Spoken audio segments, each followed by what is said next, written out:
Sa mansyon ni Kit at Zenaya, dali-dalin tumakbo si Greta upang pumunta sa silid ni Zenaya. Tatlong malalakas na katok ang pinakawalan niya at litaw na litaw ang pag-alala niya sa mukha. Ate Zenaya! Ate Zenaya! Sigaw ni Greta habang kumakatok sa labas ng silid. Narinig naman yun ni Zenaya na kasalukuyang nag-eensayo ulit sa pagdadaysek ng palaka. Naging ayos ng kanyang sakit at unti-unti nang bumabalik na ang confident niyang mag-perform ng surgery ulit. Pasok ka na, Greta! Sigaw niya habang nakafocus sa paghihiwa ng tiyan ng palaka. Nang makapasok ay rinig ni Zenayang malalim na paghinga ni Greta. Halatang tumakbo ito na napakabilis. Agad namang ibinaba ni Zenaya ang kanyang hawak na scalpel. Inalis ang kanyang mask at guwantes at hinarap ang batang kasambahay. Anong nangyari, Greta? Tanong ni Zenaya. Ate Zenaya, kanina lamang ay may tumawag. Akala ko wrong number lamang yon. Ngunit agad na nagpakilala ito sa akin. Galing ang tawag sa isang pulis na nagngangalang Officer Esmas at sinabi niyang pumunta ka raw sa himpilan ng mga pulis para sa masusing investigasyon. Kumunot ang noo ni Zenaya nang marinig yon sa kasambahay. Ate Zenaya, anong nangyayari? Bakit hinahanap ka ng mga pulis? Natatakot ako, kinakabahang saad ni Greta, kung kaya't napangiti si Zenaya sa dalaga. Huwag kang matakot, Greta. Wala akong ginawang kasalanan, kung kaya't pupunta tayo doon. Napatango na lamang si Greta sa amo at agad na naglihis upang samahan si Zenaya sa himpilan ng mga pulis. Nang makababa si Zenaya sa kotse, agad silang pumasok sa loob ng presinto. Hinawakan ni Greta ang kanyang braso, kung kaya't napalingon siya sa dalaga. Kita niyang takot sa mga mata nito, kung kaya't hinawakan niyang braso nito saka ngumiti. Huwag kang kabahan, wala tayong ginagawang masama kung kaya't huwag kang mag-alala. Bakit nga ba hindi natin sinabi to kay Kuya Kit? Baka mag-alala yun kapag… Exactly, ayaw ko mag-alala pang asawa ko. Isa pa bawal sa kanyang ma-stress, hindi ba? Sambit ni Zenaya kaya naintindihan naman agad yun ni Greta. Maya-maya pa ay sinalubong sila ng isang pulis. Ano ho ang kailangan nyo? Magalang na tanong nito sa kanila. Hinahanap namin si Officer Esmas. Sabi raw ay pumunta ako dito upang maimbestigahan. Sagot ni Zenaya. Kayo ho ba si Mrs. Zenaya Anderson? Magalang na tanong ng pulis. Tumango si Zenaya. Ako nga. Halika kayo. Sundan niyo ho ako. Dito po tayo. Paghintayin niyo na lang po ang kasama niyo doon sa waiting area. Tumango naman si Greta at mabilis na umupo sa isang upuan sa waiting area. Nag-aalala pa rin ang mukha nito, kaya napangiti siya sa dalaga. Nang makapasok ay agad na nagsalita ang pulis. Pakihintay na lamang po si Officer Esmas dito. Salamat. Ilang minuto siyang naghintay nang may pumasok ni isang lalaking mataas at magandang pangangatawan. Naka-uniform ito ng pampulis. Ayon sa name tag nito, ito na nga si Officer Esmas. Sumunod naman ng isang lalaki na may hawak na ballpen at notebook. Ikaw ba si Mrs. Zenaya Anderson? Tanong ni Officer Esmas. Ako nga ho, Officer Esmas, magalang na sagot ni Zenaya. Tumango ang pulis at umupo sa kanyang harapan. Tinawag kita dahil nagkokondak kami ng masusing investigasyon. Ang pagtangkang pagpatay sa nagngangalang Miracle Mendez noong nakaraang linggo. Ayon sa statement ng dalaga, ikaw ang huli nitong nakaalitan at itinuturo ka ng dalagang ikaw ang suspect sa kasong ito. Napataas ng kilay si Zenaya at napailing. Hindi ko maintindihan ang sinasabi niyo, Officer Esmas. Ako ang itinturing na suspect? Paano nangyari yon? Napaupo ng maayos si Officer Esmas saka nagsalita. Nais ko lang magtanong, nasaan kayo noong Agosto 22? Nag-isip ng ilang segundo sa Zenaya. Nasa bahay ako, nakakulong lamang sa office ko at nagtatrabaho. Sino magpapatunay na nasa office ka lang buong araw sa mga araw na yon? Tanong ni Officer Esmas. Yung kasambahay namin na nasa labas at ang asawa ko. Bakit? Ano nangyari sa araw na yon? Tinignan ng mabuti ni Officer Esmas sa Zenaya. Hindi man lang ito nagpapakita ng kaba sa mga mata, bagkus ay kalmado lang ang babae. Walang bakas na pagpapanik ang nasa mga mata nito. Noong August 22, alas 8 ng gabi, binabagtas ni Miss Mendez ang kalsada ng Maganda Street nang ambangan siya ng dose-dose ng sasakyan at pinagbubunggo ng mga to ang kotse ng dalaga. Mabuti na lamang at may mga taong nakasilip sa pangyayari at mabilis na rumispondi ang kapulisan kung kaya't nasagip namin si Miss Mendez. Akala namin ay doon nagtatapos, ngunit nung isang araw lamang, habang namamahinga si Miss Mendez sa kanyang silid sa ospital, ay may mga nakamaskarang kalalakihan ang nag-attempt na patayin na naman ang dalaga. Huminga ng malalim si Officer Esmas at napailing. Matanong ko lang, Mrs. Zenaya, nagkaroon ba kayo ng alitan ni Miss Mendez? Tinitigan ni Officer Esmas ang babaeng kaharap, ngunit hindi mababakasan ng pangamba ang mukha ng babae. Kung sa ibang guilty ay makikitang kung saan-saan umiikot ang mga mata, ngunit ang babae ay nanatiling kalmado at may kumpiyansa. Umiling lamang si Zenaya. Wala naman kami naging alitan ni Miss Mendez sa pagkakatanda ko, Officer Esmas. Tumaas ang kilay ni Officer Esmas. Sabi mo ay wala kayong alitan ni Miss Mendez. Ngunit ang sabi ng dalaga ay nag-away raw kayo. Inspector, maaari mo bang sabihin sa amin kung anong statement ni Miss Mendez? Lumingon si Officer Esmas sa inspektora. Agad na hinanap ng inspector ang statement sa notebook at nagsalita. Ayon kay Miss Mendez, kakarating lamang galing sa US ang biktima at ang rason ay ang pagagalingin ng asawa ni Mrs. Zenaya Anderson. Sa puntong yun, gustong patunayan ni Miracle Mendez na siya si Dr. Miracle, ang sikat na doktor sa buong Pilipinas kung kaya't pinakiusapan nito si Professor Isabel Smith upang sabihin kay Mrs. Anderson, ang ina ng asawa ni Mrs. Zenaya, na tulungan siyang sabihin na siya at si Dr. Miracle ay iisa. Napahinga ng malalim ang inspektor. Inilipat naman ang pahina at nagsimulang magsalita ulit. Ang sabi, tinanggap ni Mrs. Anderson ang pagpapagamot, ngunit ayaw ni Mrs. Zenaya na maging doktor si Miss Mendez ng kanyang asawa dahil sa sobrang inggit at takot na baka agawin ni Miss Mendez ang asawa nito. Dahil dating matalik na magkaibigan ni Miss Mendez ang asawa ni Mrs. Zenaya at ayaw nito mapalapit ang dalawa sa isa't isa. Kaya naman upang pigilan ang pagpapagamot sa asawa ay tinakot ni Mrs. Zenaya si Professor Isabel na bawiin ang sinabi at magsinungaling sa pamilya Anderson tungkol sa katauhan ni Miss Mendez. Sa sobrang galit ni Mrs. Zenaya ay galit na galit ito hanggang sa nag-hire to ng tauhan upang patayin ang biktima. Nang marinig yun ay napaisip ng malalim si Zenaya. Ang mga grupong gustong patayin si Miracle Mendez ay ang mga grupong gusto siyang patayin. Hindi si Miracle Mendez ang punteriya nito o hindi siya. Mukhang kumikilos na mga grupong yon. Mrs. Zenaya Anderson, totoo nga bang pinabantayan nyo ang pamilyang Smith upang hindi ito makatakas sa bahay nila at hindi na muling makapag-usap si Miss Mendez at Professor Isabel? Seryosong tanong ni Officer Esmas kay Zenaya. Gusto niyang matawa, natatawa siya sa pinagsasabi niyang Miracle Mendez na yon. Nasabingit na nga to ng kamatayan, ngunit puro pa rin paninira sa kanyang lumalabas sa bibig nito. Kung ano-ano pang kasinungalingan na pinagsasabi sa mga kapulisan, hindi ba ito natatakot?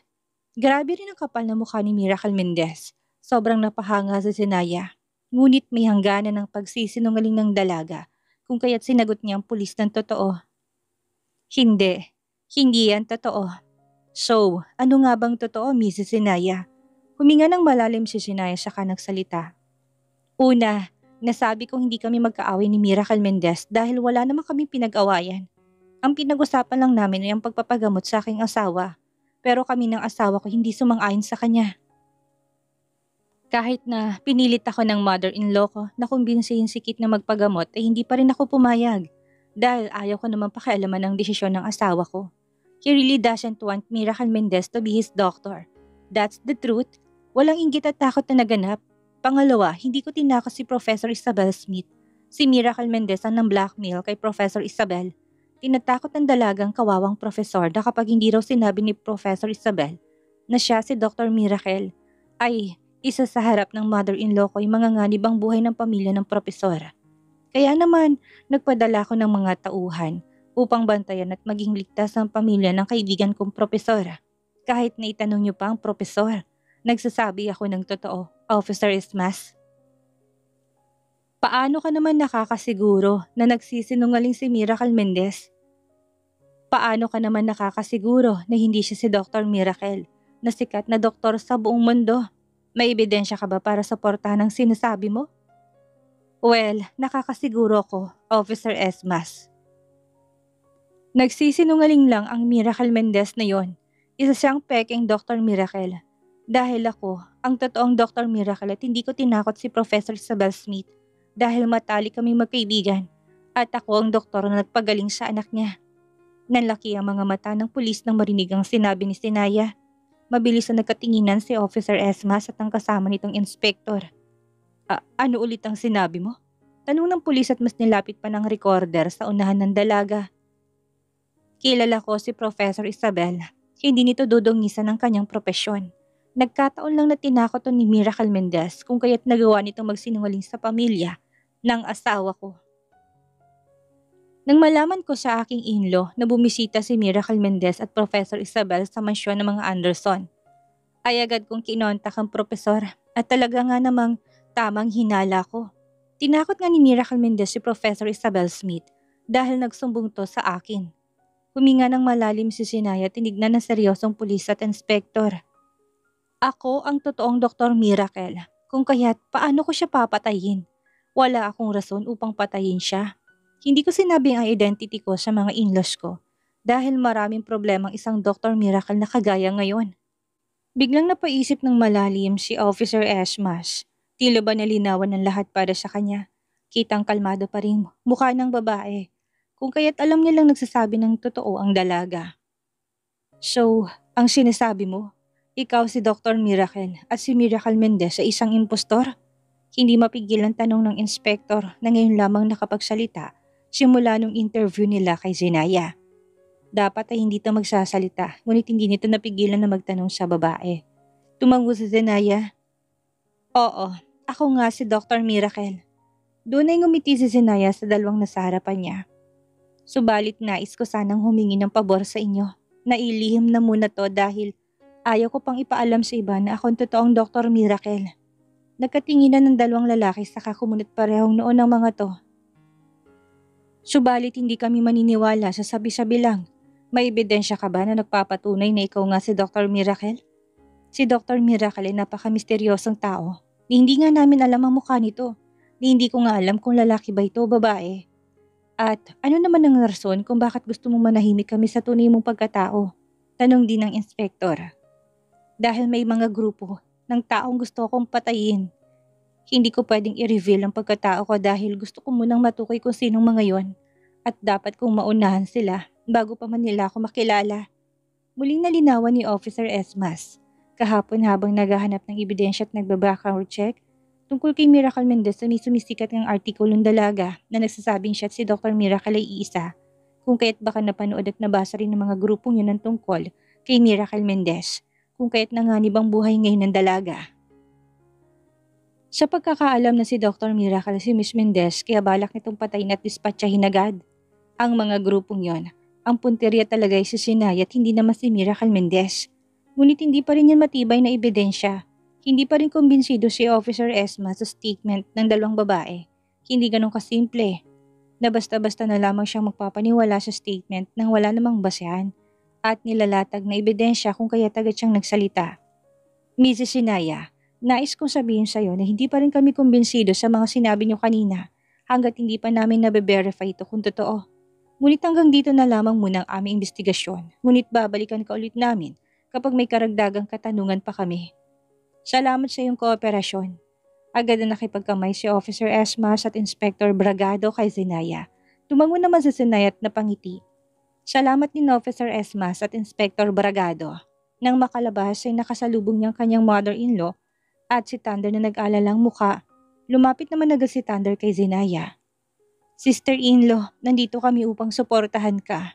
Naniniwala ko na wala kang ginawang masama at nagsisinungaling lamang yung babaeng yun. Alam kong mabait ka at hindi mo kayang gawin yung pinagsasabi ng babaeng yun. I trust you, sister-in-law. Napangiti si Sinaya kay Thunder. Thank you for trusting me, Thunder. Napatingin naman si Sinaya kay Mrs. Anderson. Halatang pag-aalala sa mukha nito. Salamat din sa pagpunta niyo dito, Mama. Kahit na hindi sila nagkakaintindihan ng matanda noon at mas pinaniniwalaan pa rin nito si Miracle Mendez. Kaysa sa kanya, hindi naman niya yun dinibdib. May respeto pa rin siya sa matanda dahil itong ina ng kanyang asawa. Habang nasa klase si Professor Isabel at nagtuturo sa kanyang mga estudyante, ay nakatanggap to ng isang tawag mula sa police station. Inaanyayahan ng propesor na pumunta doon para sa masusing investigasyon sa isang kaso na nangyari noong nakaraang araw. Agad na dinismiss ng propesor ang kanyang pagtuturo at mabilis na pumunta sa police station. Kinakabahan man si Prof. Isabel, ngunit pinilit niyang maging kalmado. Nasa hallway na ng pulisya sa Professor Isabel na makita naglalakad si Sinaya kasama sina Mrs. Anderson, Thunder at 2 pulis. Tinawaan lamang siya ni Sinaya at ngumiti, ganun din siya sa dalaga. Hanggang ngayon, ay labis siyang nahihiya dahil sa ginawa niya sa dalaga. Ngunit labis naman ang pasasalamat niya dahil nagpadala pa ito ng mga tauhan upang bantayan silang pamilya sa kapahamakan. Sa ngayon, hindi na siya ginugulo ng babaeng baliw na yon na nagngangalang Miracle Mendez. Samantala sa Anderson Inc., nandun si Kit Joaquin at sobrang busy sa bagong project ng kumpanya nila. Sa kalagitnaan ng kanyang pagtatrabaho, ay agad na pumasok sa kanyang silid ang assistant niyang si Jared. "Boss," tawag nito kung kaya't napalingon si Joaquin sa binata. "Ano problema?" Halatang inis sa mukha ng lalaki dahil ayaw na ayaw pa naman itong istorbuhin siya sa gitna ng trabaho. "Boss, tumawag pong istasyon ng kapulisan at gusto kanilang imbitahan upang ma-interview sa kanilang investigasyon." Kinakabahang sagot ni Jared sa amo. Kumunot ang noon ni Kit Joaquin. Tila ba nalilito at may pagtatanong sa kanyang isipan. Bakit siya papupuntahin ng basta-basta na lamang? Anong meron? Sinabi ba nito kung para saan ang investigasyon? Hindi ko po masyadong naintindihan. Ang sinabi ngunit tungkol po yun sa asawa niyong si Madam Zenaya. Ano?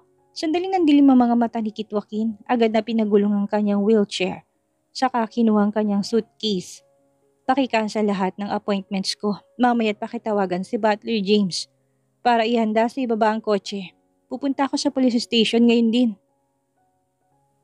Habang bumabiyahe, ay kasalukuyan namang ini-interview si Professor Isabel ng mga pulis at nang makarating si Kit Joaquin sa istasyon, ay agad naman itong in-interview din. Sa loob ng silid nakaupo si Professor Isabel habang nasa harapan ng babae ang 2 pulis. Si Officer Esmas at si Inspector Baragado. "Professor Isabel, magandang umaga ho." Bati ni Officer Esmas sa propesor. "Magandang umaga rin ho, Officer Esmas." Inspector Baragado. Matapos batiin ng dalawa ay ngumiti ng matamis sa Professor Isabel at kalmadong nagtanong, "Bakit niyo nga ba ako inimbitahan dito?" "Kaya ka namin inimbitahan dahil tungkol to kay Mrs. Sinaya Anderson at Miss Miracle Mendez." Kumunot ang noon ng propesor at naguluhang tinignan si Officer Esmas. "Anong ibig niyo sabihin? Hindi ko kayo maintindihan." "Professor Isabel, totoo bang binlockmail kayo ni Mrs. Sinaya Anderson upang sabihin sa pamilya ng asawa ng dalaga na nagsisinungaling lamang? Si Miracle Mendez na siya si Dr. Miracle, ang sikat na doktor sa buong mundo?" Seryosong tanong ni Officer Esmas. Naistatwa naman si Professor Isabel nang marinig yun sa lalaki. Hindi siya makapaniwala sa sinabi ng pulis. Mabilis siyang umiling at seryosong nagsalita. "Officer Esmas, hindi ako binlockmail ni Zinaya." "Huwag kang matakot, Professor Isabel. Walang connection sa amin ng mga Anderson. Since nasa istasyon ka namin ay ligtas ka, may mga pulis ding nakantabay sa bahay mo upang masiguradong ligtas lamang ang mga to. Magtiwala ka sa amin. Tutulungan ka namin hanggat sabihin mo lamang ang totoo." Naputol ang sinasabi ni Officer Esmas nang hampasin ni Professor Isabel ang mesa. "Ano bang pinagsasabi niyo? Si Zenaya matalik na kaibigan ko at hindi niya magagawang i-blackmail ako. Ako pa nga ang may utang na loob sa babaeng yon dahil sinagip niyang anak ko na may sakit. Paano niya nga bababantaan ang buhay namin ng pamilya ko? Si Miracle Mendez. Siya ang hulihin niyo dahil siya naman talaga ng blackmail sa akin. Ginamit niya ang aking pamilya upang gawin kong pinapagawa niya sa akin. Sabi niya kung hindi ko raw ako susunod sa kanya ay papatay niyang anak ko." Kalmado lamang na nagsasalita ang professor, ngunit sa loob-loob nito'y nanggagalaitin niya siya sa sinabi ng pulis na ito. "Kasabwat ba kayo ng Miracle Mendez na yon?" Sumikit ang mga mata ni Professor Isabel kung kahit nagulat naman si Officer Esmas. Totoo nga bang pinagsasabi sa kanila ni Zinaya kanina? Sa isip-isip ni Officer Esmas, baka binanta ni Zinaya ang propesor kung kaya't nasabi yun ng matanda. Ngunit kailangan pa rin ng pulis na tanungin ang dapat. "Hindi ba't sinabi mo kay Mrs. Anderson na matalik na magkaibigan din kayo ni Miss Miracle Mendez?" Paano kinakampihan mo ngayon si Mrs. Sinaya Anderson? Taas na kilay ng pulis kung kahit nakaramdam ng pagkadisgusto ang propesor sa pulis. Simple lang, dahil alam ng Miracle Mendez na yun ang kahinaan ko at yun ang pamilya ko. Ginamit niya ako upang makuha lang ang gusto niya. Hindi naman talaga siya si Dr. Miracle. Siya ay isang impostor. Ni hindi ko nga siya kilala, basta-basta na lamang sumulpot ang babaeng sa opisina ko at binlockmail na ako. Sinasabi ko sa iyo, Officer Esmas, ang totoong Dr. Miracle ay si Sinaya Santilas Anderson. Yan si Miracle Mendez ay isang impostor na hindi ko naman kilala. Samantalang si Dr. Sinaya Santilas ay ilang taon ko nang kilala. Meron ka bang ebidensya na makakapagpatunay na totoo ang mga sinasabi mo sa amin? Kinuha ng propesor ang kanyang wallet. Naroon ang picture nila ni Sinaya kasama ang pamilya nila. Nasa gitna nitong kanyang anak. Kuha yun ng maging mabuti ang kalagayan ng anak niya at successful na operahan to sa puso. Ibinigay ng propesor ang picture na yun kung kaya't kinuha naman to ni Officer Esmas. Nalaki ang mga mata ng dalawang pulis sa nagkatinginan. Nandun nga si Sinaya doon at suot-suot pa nitong puting uniform ng doktor. Nasa tabi nitong grupo ng mga doktor at talatang mga Amerikano at Amerikana yon. Tingnan niyo rin ang usapan namin ni Miracle Mendez na yon. Mabuti na lang hindi ko to binubura. Kaka-add lang namin sa isa't isa sa XYZ account. Basahin niyo kung paano niya pagtangkaan ang buhay ng pamilya ko.